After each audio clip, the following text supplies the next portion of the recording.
फोटोग्राफरने तो क्षण टिपलेला आहे।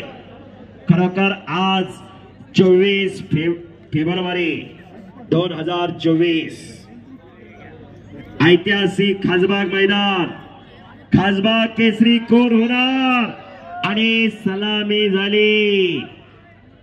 सलामी झाल्याबरोबर पैलवान लांग भरडून येतात, पण फक्त आणि फक्त समोरचाच दिसत असतोय।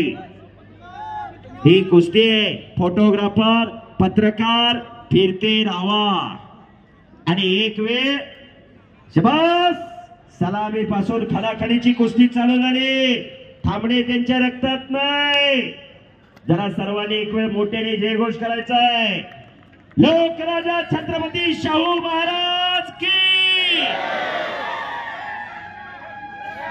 बजरंगबली की, छत्रपती शिवाजी महाराज की शाबास।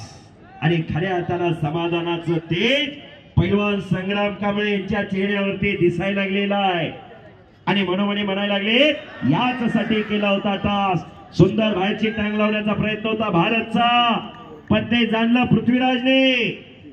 खऱ्या अर्थानं दिलाने धाडसाने लढणारे दोन्ही पोरं, संपूर्ण महाराष्ट्राला परिचित असणारी ही दोन पोरं। महाराष्ट्र हे फार मोठं राष्ट्र आहे।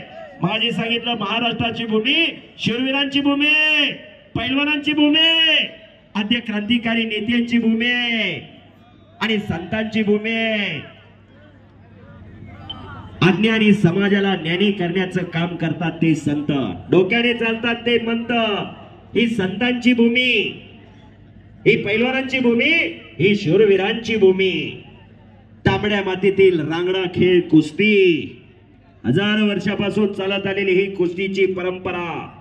राजेश्री शाहू राजाने कुस्तीचा वसा आणि वारसा घालून दिला, कोल्हापूरला कुस्ती पंढरी बनवलं।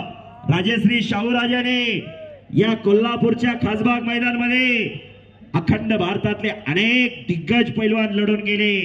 मगाशी सांगितलं हिंद केसरी मारुती भाऊ माने आणि त्यांच्याबरोबर विष्णुपंत सावर्डे अशी कुस्ती झाली होती। युवराज पाटील विरुद्ध महाबली सतपाल, कितीतरी कुस्त्या सांगता येतील। अशा अनेक कुस्त्या या मैदानावरती झालेल्या। जो पैलवान किती येऊन या खासबाग मैदानाला कुस्ती करतो तो खऱ्या अर्थानं नशीबवान असतो असं मी म्हणतोय।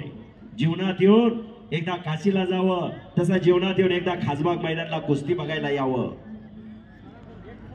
असं भव्य आणि दिव्य असं मैदान, खचाखच भरलेलं मैदान।